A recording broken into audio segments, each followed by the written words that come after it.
bate na nossa porta todo dia.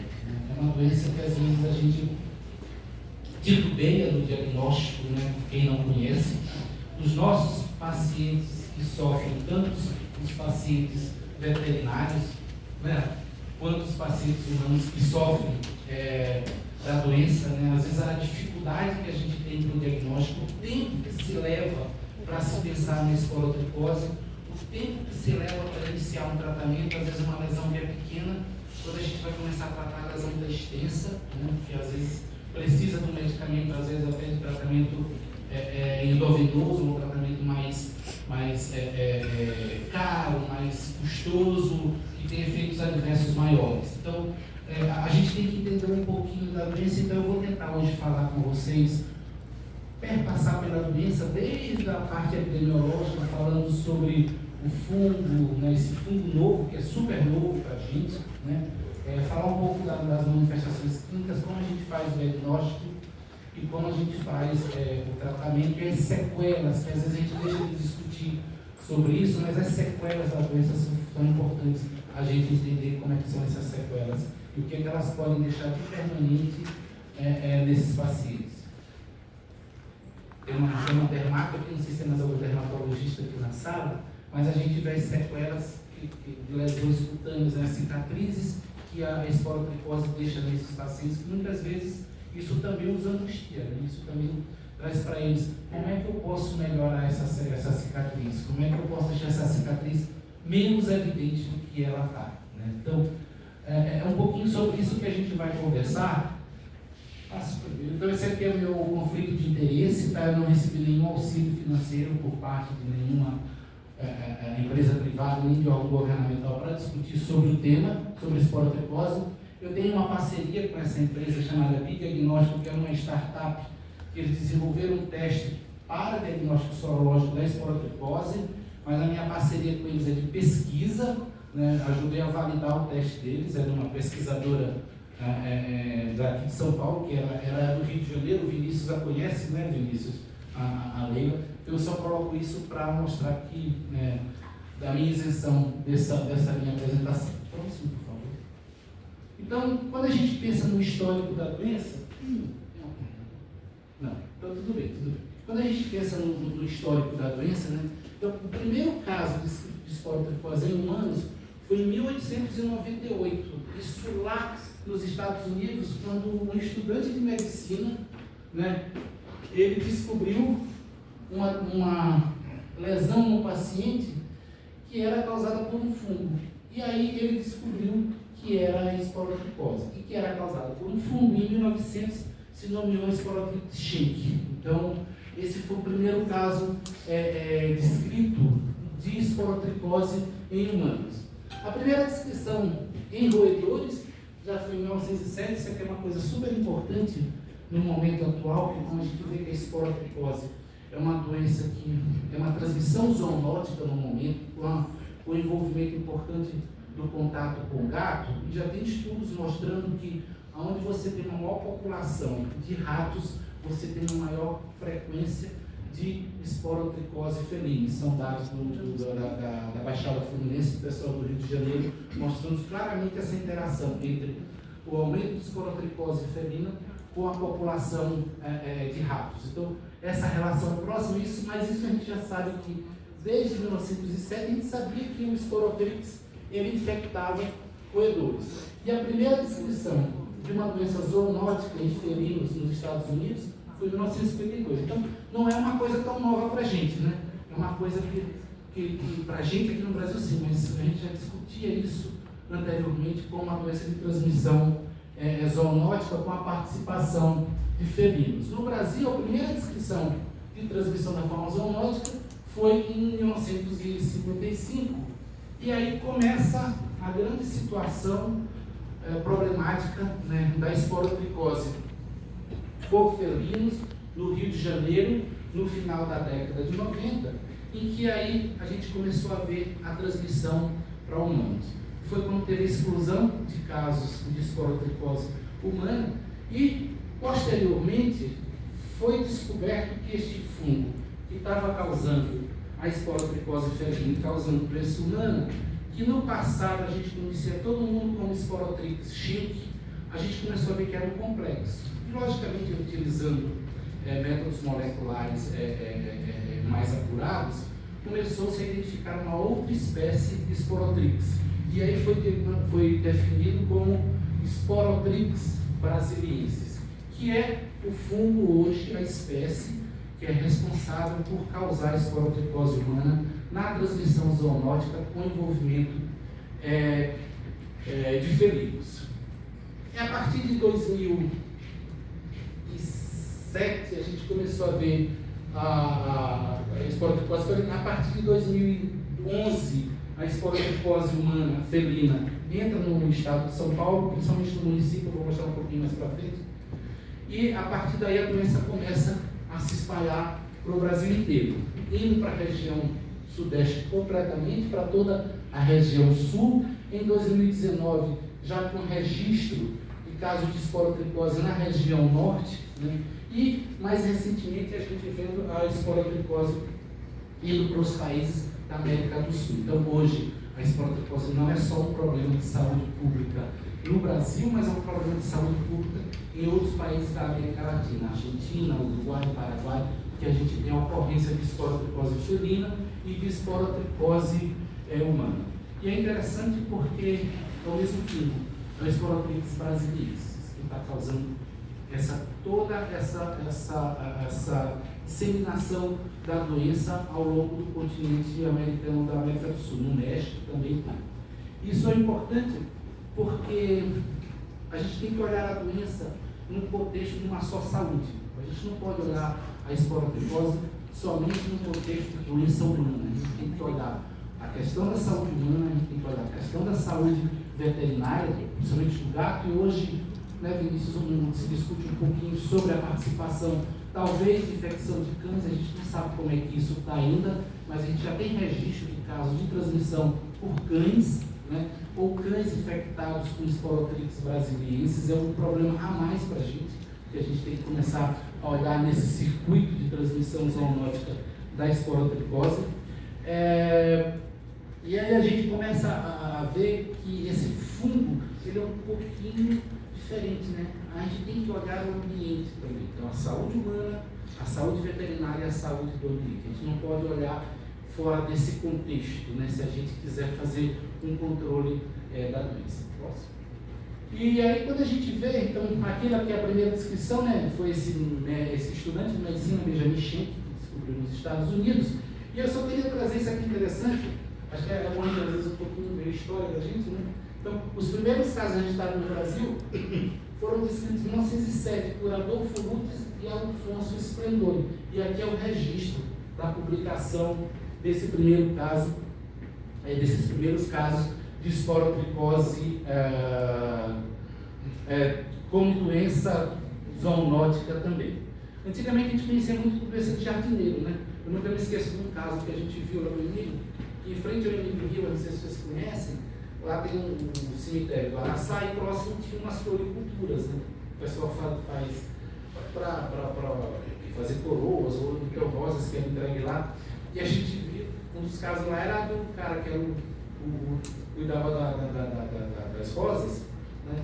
E ele fez a lesão, se infectou, fez a lesão dele e tratou lá naquele Ribas. Então, é o que a gente chamava de doença do jardineiro, aquelas pessoas que cuidavam de plantas, cuidavam de roseirais.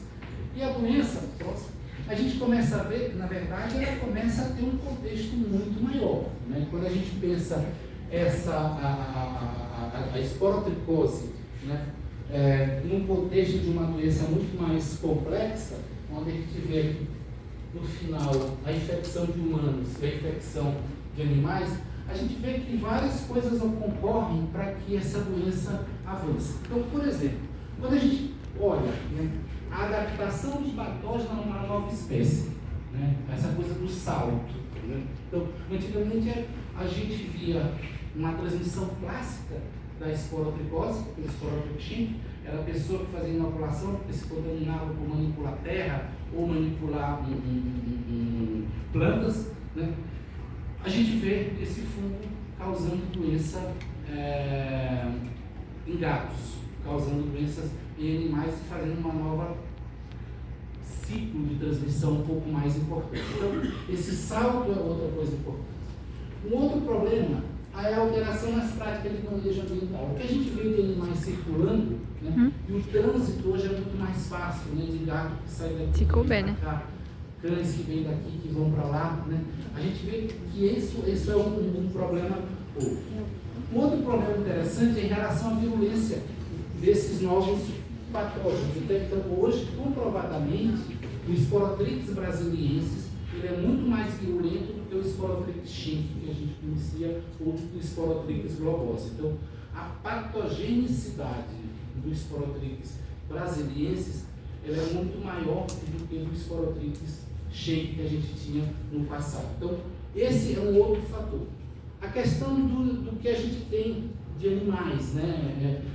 Acumuladores de gatos, né? Não são nem responsáveis, né? São acumuladores. Né?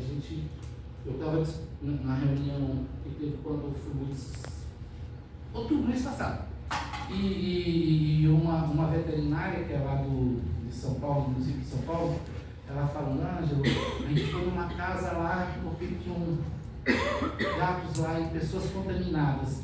Quantos gatos tinham na casa? Uns 20? Não. Uns 30? Não. Gato para tudo quanto é lado, era mais de 100 gatos na casa. Era uma casa que era assim, a gente respirava fungo, né? A gente respirava Sporotrix. E aí a gente começou a tratar, e não dava jeito, porque um tratava um gato, o outro já ficava doente. E era um casal com a filha, extremamente acumuladores. Era gato, tudo quanto era cão. E quando a gente chegava no outra semana, eles abriam o freezer, estava cheio de cadáver de gato.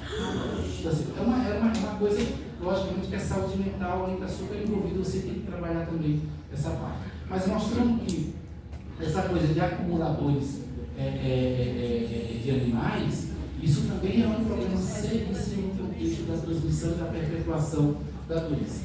Uma outra coisa é o aumento de temperatura, né? A gente tem alguns dados hoje que a gente vê que quando você tem aumento da temperatura, você tem, o pessoal fala muito em proliferação de doenças transmitidas por vetores. Dengue, zika, chikungunya, leishmaniose, todo mundo fala assim, mas a gente esquece de falar, por exemplo, sobre as alterações climáticas no contexto de resistência antimicrobiana, que é uma coisa super importante hoje, né?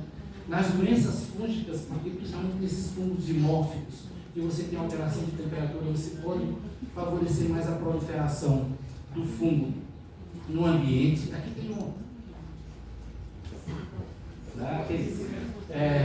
isso pode favorecer. Outra coisa, a alteração do pH do solo. Né? Hoje, no manuseio do solo, a gente vê que o agronegócio, a gente vê que está interferindo muito no pH do solo. A gente não sabe o que isso pode trazer como influência para a proliferação desses patógenos novos, né? O ressurgimento de novos patógenos. Com certeza, o Sporotrix é um patógeno importante relacionado a isso. Outra coisa é o transporte de animais ou de pessoas durante importação e exportação. Quem não sabe, tem paciente que vem lá, não sei de onde, vem para tratar aqui, né? Ou sai daqui e vai para um outro local. Ou a família que se desloca com um gato lá, não sei de onde, traz para cá. A gente teve um paciente que era a família no Rio de Janeiro, veio morar em São Paulo. Eles não tinham gato, mas eles tinham acho que aqueles porquinhos da Índia como animal de estimação, né? E a gente não sabe se esses animais também não podem, a BC não pode ser carregadores desses patógenos. Então, esse é um outro problema que a gente também tem que olhar. Próximo, por favor.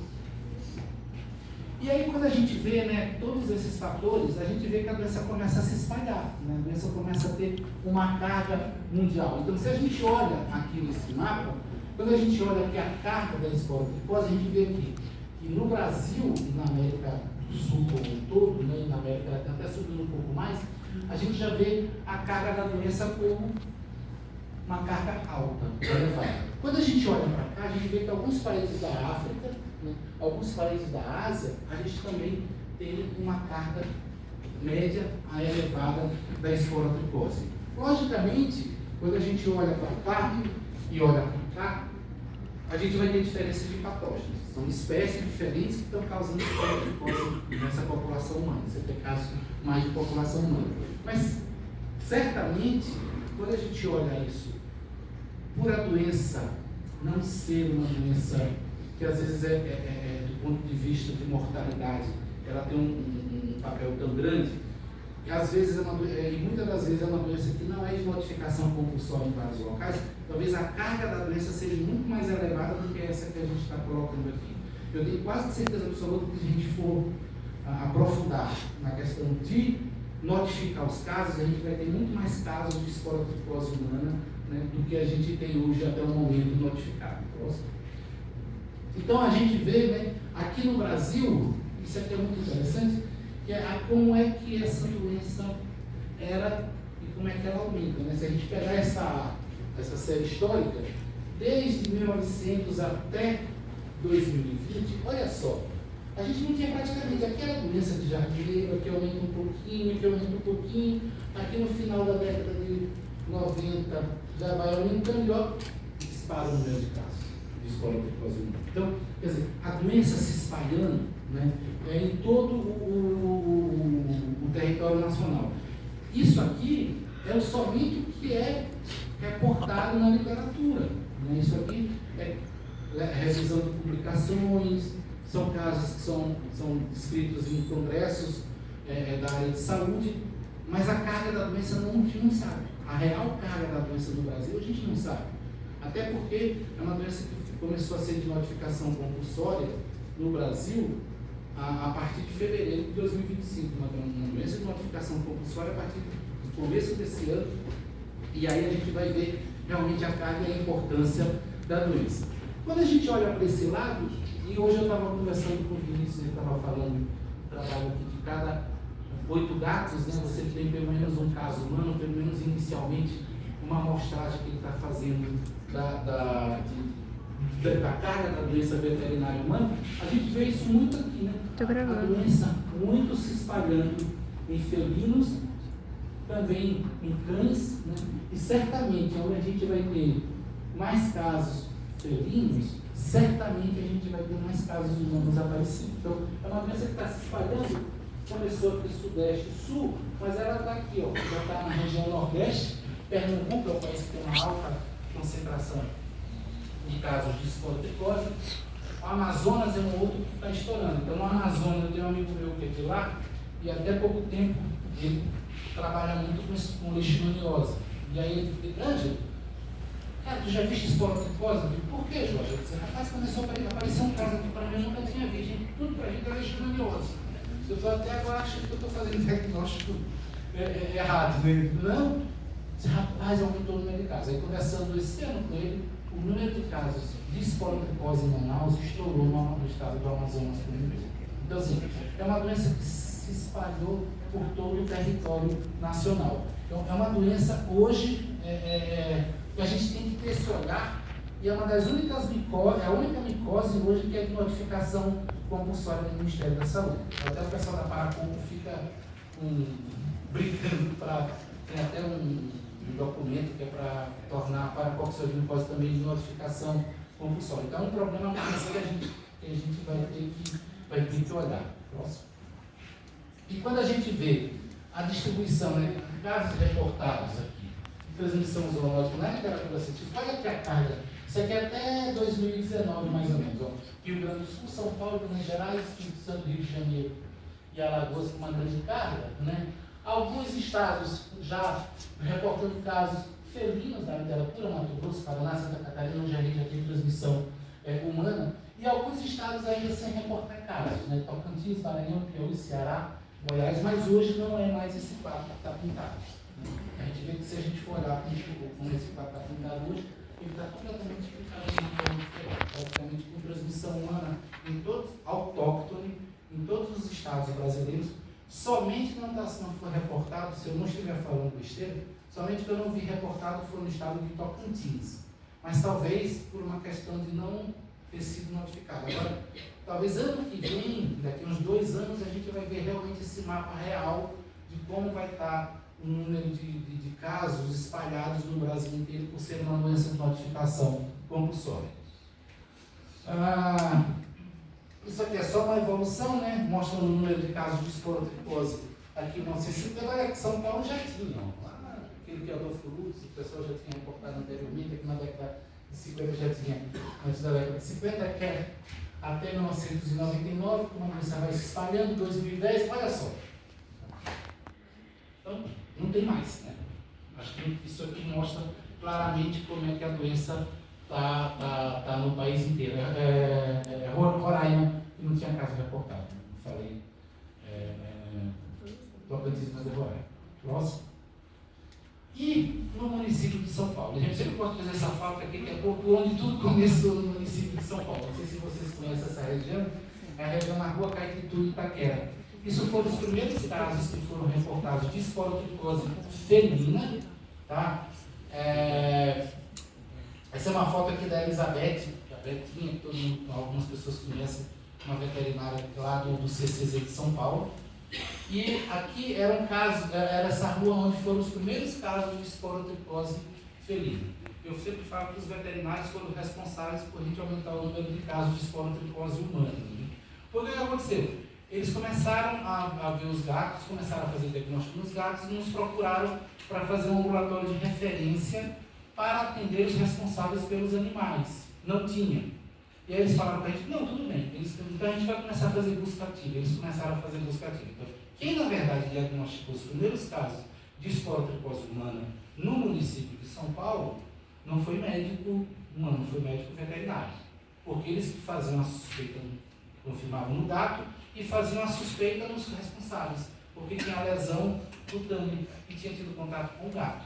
E aí eles começaram a mandar para a gente e a gente começou a ver esses casos de esporotricose. Então aqui foi a região onde tudo começou, e nessa região aqui na zona leste de São Paulo, tem um mapa do município que ele vai, ao longo dos anos, vai mostrando o espalhamento dos casos, e a gente vai ver como ele vai se espalhando em toda a região do município de São Paulo. Norte, sul, centro, zona oeste. Então a doença está praticamente em todo o município. E logicamente, a gente tem em todos os outros municípios da grande São Paulo a ocorrência de esporotricose humana. Itaquá, Poá, Mogi, que foram os primeiros que a gente começou a receber no município dessa região. Mas hoje a gente recebe do ABCD, né?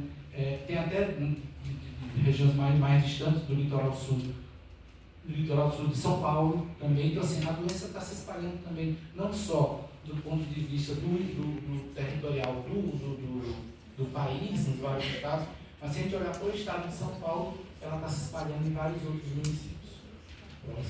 Então, isso aqui é só para a gente mostrar que foi um trabalho que a gente fez, os dados lá do 2020. Isso aqui é quando tudo começou. Em 2010, 4 casos, 2011, 2012, um pouquinho aqui, olha aqui, 2015 a 2016, 2017, 2018. Isso aqui era só no Ribas. Não era doença de notificação compulsória, nem no município, nem no estado, nem no país. A gente fazia notificação dos casos, lá no e-mail a gente fez uma ficha própria lá, para a gente notificar os casos de esporotricose felina. E a gente vê que nesse segundo triênio, 2016, 2017, 2018, foi onde teve maior aumento de casos, maior acúmulo de casos. E quando a gente olha para essa distribuição no mapa, olha só, aqui é a região onde tudo começou, né, na zona leste, e ela vai se espalhando por todo o município de São Paulo e alguns municípios em volta também do município de São Paulo. Então, uma doença que está se alastrando, né, ao longo dos anos, a gente vê como é que essa doença está indo. E aqui é um dado aqui dos casos confirmados por distrito no município de São Paulo. A gente vê o aumento em 2010, 2022, isso aqui até, esse mapa aqui até 2023. Então, praticamente a gente tem em todas as regiões do município de São Paulo, a gente tem casos de esporotricose humana. Tá? Felina nem se fala, né, Vinícius? Né, Rafa? A gente nem se fala como é que está a situação no município de São Paulo, certamente a gente tem gato para tudo quanto é lado. Então, e é interessante que às vezes tinha uma senhora que morava ali em Pinheiros, você não tem Pinheiros. E ela veio, ela disse, você tem gato? Tem meu gato. Não, é porque minha filha tem um gato, ela mora na Zona Sul, e o gato dela está doente, eu trouxe para cuidar. Então o gato já veio do RIT de lá, ela veio cuidar do gato, ela se infectou, desenvolveu esporotricose. Então tem essa circulação, não só no trânsito do estado, no país, mas também dentro do próprio município, né, desse trânsito dos animais infectados. Isso é um ponto super importante. Tá? Próximo. Então, quando a gente vê aqui, ó, você acha que isso aqui mostra melhor? Esse aqui é um dado bem recente, que é de 30 de 9 de 2025, tá? Do município de São Paulo. Então, olha aqui o número de casos. Ó, e aí a gente olha uma coisa interessante, né? Se a gente olha o que teve aqui da gente. Pandemia. Olha só o que acontece aqui. Aqui é mais ou menos 2019, 2020, fica mais ou menos estado. Olha o que acontece aqui. História. Pós-pandemia, vai lá para cima. Isso não tem nenhum estudo ainda mostrando isso, se tem uma relação direta de aumento de número de casos de esporotricose humana, que está falando só de esporotricose humana, com a pandemia. Principalmente, talvez, porque as pessoas ficaram mais de isolamento social. Vocês, quem é veterinário, sabem, as pessoas buscaram uma fuga em adotar um gato, em adotar um cão, né? E depois, não sei se vocês estão vendo esse problema, às vezes agora estão querendo se livrar dos animais pós-pandemia, né? Isso é um problema, a gente não sabe ao certo se esse aumento aqui teve uma relação direta com o aumento de acúmulo de animais em suas residências. Então isso pode ser um fator que a gente precisa entender melhor o que isso aconteceu. Mas se a gente olha para cá, ó, a partir de 2021, 2022, 2023, 2024 um pouco menor, 2025 também não, mas 2025 não fechou. Né? Isso porque o município de São Paulo, ele já é uma doença de notificação compulsória no município de São Paulo, mais anteriormente. Tá? E isso fez com que a gente começasse a ter talvez um registro maior de casos de esporotricose no município de São Paulo. Próximo. Quando a gente vê a distribuição por confirmação, eu trago sempre isso porque eu acho que isso é um problema sério para os municípios, principalmente no que se refere à confirmação diagnóstica dos casos humanos. Os felinos, né, às vezes se faz um print da lesão, com pouca lesão pequena, você tem uma carga fúngica muito grande. Você consegue detectar o fungo, às vezes no esfregaço, coisa que a gente não consegue detectar o fungo, por exemplo, se eu for fazer um esfregaço de uma lesão humana. A quantidade de fungo que a gente vai encontrar é muito pequena na lesão. O caso da patogenia é completamente diferente. Então, o que a gente vê? Né? Que ao longo dos anos se faz muita confirmação laboratorial. E depois, olha o que acontece. Muita confirmação do critério clínico epidemiológico. O que isso reflete? Isso reflete três coisas. Uma, um aumento estrondoso de casos. Que a partir de determinado número de casos, você começa a fazer confirmação por critério clínico epidemiológico. Quem trabalha com vigilância epidemiológica sabe muito bem disso. Desde no começo a gente começa a fazer o diagnóstico, depois é só por critério clínico, larga de mão que tudo é feito. Né? Esse é um problema sério. Porque às vezes as coisas podem passar e nem tudo que reluz é ouro. Nem toda lesão que eu acho que vai ser de esporotricose vai ser esporotricose. Então isso também tem esse problema de passar por um diagnóstico não confirmatório. O outro lado mostra também a sobrecarga do sistema, né? A capacidade que os sistemas têm de fazer diagnóstico. Se eu estou olhando só para esporotricose, uma doença que tem em humanos, eu tenho que fazer uma biópsia, botar para fazer para cultura, esperar crescer, sei lá, 7 dias, 14, 21 dias ou 28 dias, para ter um diagnóstico confirmatório para começar um tratamento. Olha o tanto que eu retardo o tratamento, olha o tanto que eu retardo o diagnóstico desse paciente. Então, isso é um reflexo de todas essas situações. Então, mas a gente tem que pensar, né, como é que eu posso melhorar isso. Então, pelo menos nos locais onde a doença está sendo introduzida,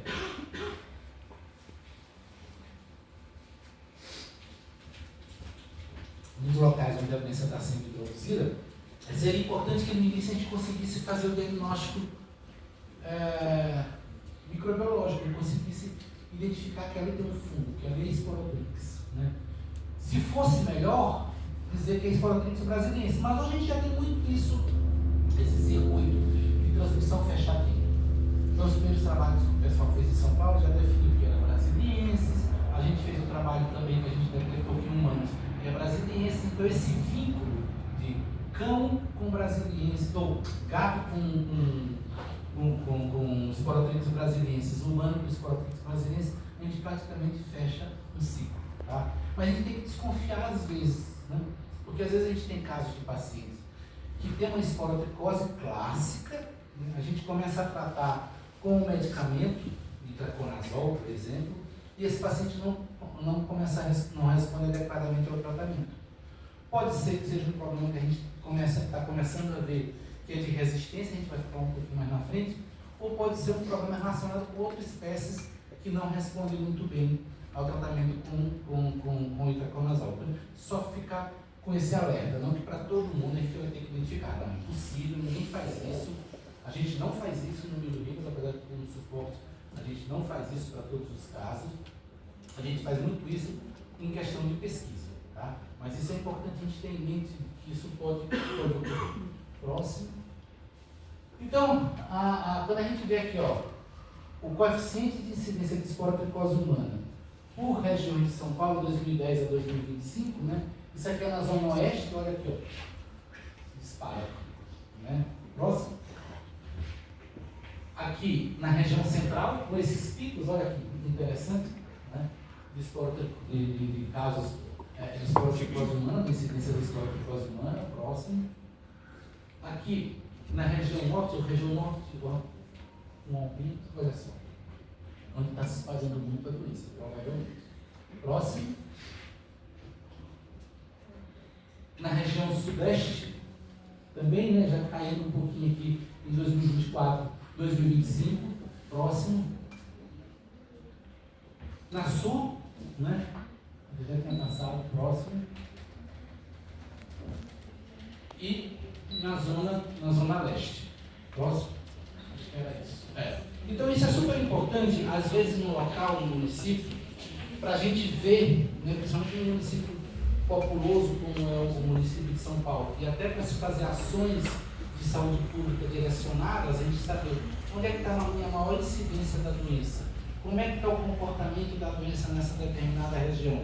Eu tive um aumento e estou decaindo, será que as minhas ações de saúde pública elas estão sendo efetivas para controlar a doença? Por exemplo, tratamento humano, tratamento felino, manuseio do ambiente. Será que a gente está fazendo esse tripé adequadamente para a gente tentar controlar a doença? Eu acho que quando uma doença dessa ela se instala no local, dificilmente essa doença a gente vai conseguir erradicá-la, mas a gente pode controlar, a gente pode diminuir a mortalidade. A gente não tem muita mortalidade por esporotricose, pode ocorrer, claro, principalmente em imunossuprimidos, mas a gente pode diminuir a morbidade da doença, a gente pode diminuir a carga da doença em uma determinada região. Se a gente fizer preventivamente uma ação no hospedeiro, né, no gato, no caso, por exemplo, tratar, diagnosticar e tratar os felinos, esse é um problema, um embate muito grande, uma discussão muito grande que alguns locais têm de não assumirem o tratamento felino, que eu acho que isso é um erro muito grande em termos de questões de saúde pública, em termos de envergadura de saúde pública, de controle da doença, né? Trabalhar também em manuseio do solo. O pessoal do CCD, lá de São Paulo, o CCZ, a Betinha, e também tinha vou lembrar o nome dele, que era do laboratório da biologia. Eles começaram a coletar material de cercas das casas na Zona Leste. Estava cheio de esporotricose, estava cheio de fio. O solo está cheio de fio. Então, assim, a gente tem que trabalhar o ambiente como um todo. O gato, o humano, mas o ambiente como um todo, a gente tem que trabalhar para reduzir a carga da doença. Então, quando a gente começa a ver a modificação dos casos de escola, depois isso aqui é um dado que eu trago muito interessante do Emílio Ribas, né? Então, assim, a gente começou a modificar, a maioria dos casos que eram modificados aqui, ó, lá no município de São Paulo, eram no Emílio Ribas até 2019, veio a pandemia, o hospital veio praticamente como todos para tratar Covid-19, para cuidar de Covid-19, era uma realidade, era uma necessidade, era uma emergência de saúde pública, não tinha para onde correr. A gente começa a ter menor notificação de casos no município. Por quê? Porque no Emílio Ribas, porque ele centralizou. Foi um período que teve, a gente fez capacitação para que outros locais do município de São Paulo também atendessem casos de esporotricose e fizesse diagnóstico. Então, quando a gente olha aqui, ó, desde 2011 até 2023, aqui o doutor já tinha mostrado 2018, 19, 17, 19 foi um boom, aí depois cai na pandemia e agora depois volta a crescer o número de casos de esporotricose notificados no Emílio Ribas. Então, isso é um ponto fundamental quando a gente pensa em ações numa determinada região. Você capacitar, descentralizar o atendimento, porque é uma doença que pode ser e deve ser atendida, deve ser diagnosticada, por exemplo, na atenção primária de saúde. Né? É uma doença que dá para fazer o tratamento nesses locais. Como diz a música do Milton Nascimento, né? Todo artista tem que entender onde está, onde o povo está. Então, assim, a gente tem que capacitar, a gente tem que chegar àqueles locais onde a doença está ocorrendo, para que as pessoas que trabalham naquele determinado território estejam capacitadas para diagnosticarem e para tratarem a doença. Certamente isso a gente tem uma resposta em saúde pública muito melhor. A gente tem uma resposta no sentido que a gente envolvendo todo mundo, a gente vai ter uma capacidade de controlar a doença mais efetivamente. Né? A gente vai ter capacidade de reduzir o itinerário terapêutico daquele paciente, desde quando ele se contamina até ele receber o medicamento. Então, quer dizer, tem que ir para lá, tem que ir para a ponta. Não adianta eu estar lá no Emílio Ribas, maravilhosamente super equipado, né? Uma estrutura toda com sorologia, com PCR, com jabapá, com cultura, com não sei o que, chega paciente, tem 4 residentes, tem 5, você atende um monte de gente e tal, tudo bem, tranquilo, acho que tem que ter isso também. Mas a gente tem que fazer chegar lá na ponta. As pessoas têm que estar capacitadas na ponta para atender esses casos. Se você começar a tratar mais cedo, a chance de resposta terapêutica aumenta muito mais. Né?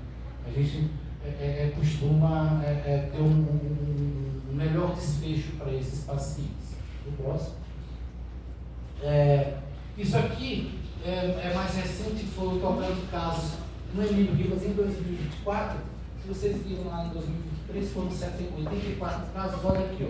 Aqui já foram 181 casos notificados em 2024. Isso não era uma notificação compulsória, mas o Emílio sempre notificou. Então, isso é muito interessante. Quando a gente começa a olhar para a questão de faixa etária, a gente tem que olhar também muito para isso. A gente está começando a pegar populações nos extremos, né? Acima de 60 anos, porque 60 anos é muito velho, não, tá, gente? Pelo amor de Deus.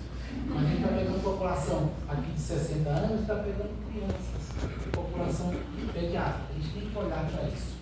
Porque o que a gente sempre teve, que a esporotricose de transmissão zoonótica, né, ela mudou o perfil epidemiológico. Antes a transmissão clássica, ela afetava muito mais homens, sexo mais homens, né, é melhor falar homens, que trabalhavam com jardinagem. Né? Pessoas que trabalhavam manuseando o solo e tal. Hoje esse perfil mudou. Hoje são de mulheres, né, na faixa etária adulta, jovens, de até 50 e poucos anos de idade, que são as pessoas que mais cuidam dos gatos de casa. Não que elas trabalhem em casa, mentira, não é profissional lá. É a mulher que tem 3 cargas de trabalho. Na rua, chega em casa, tem que cuidar dos filhos, do marido, ainda tem que cuidar do gato, porque o marido não vai cuidar do gato, tá bom? Se eu estiver falando mentira, pode jogar pedra em mim, tá? Mas isso é o que acontece, a mulher é muito mais cuidadora e ela está mais exposta a infecção pelo esporodrix, pela transmissão zoonótica, e logicamente, se ela vai cuidar do gato, quem é veterinário sabe como é que o gato reage, né? Quando está cheio de ferida doente, né?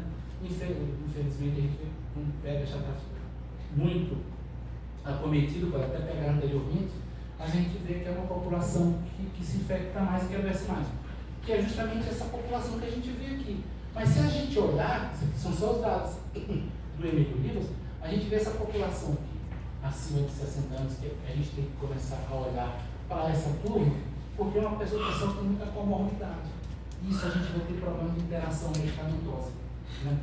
Eu vou ter que olhar mais para aqueles aplicativos de interação medicamentosa. Está tomando, não sei o que, está tomando varfarina.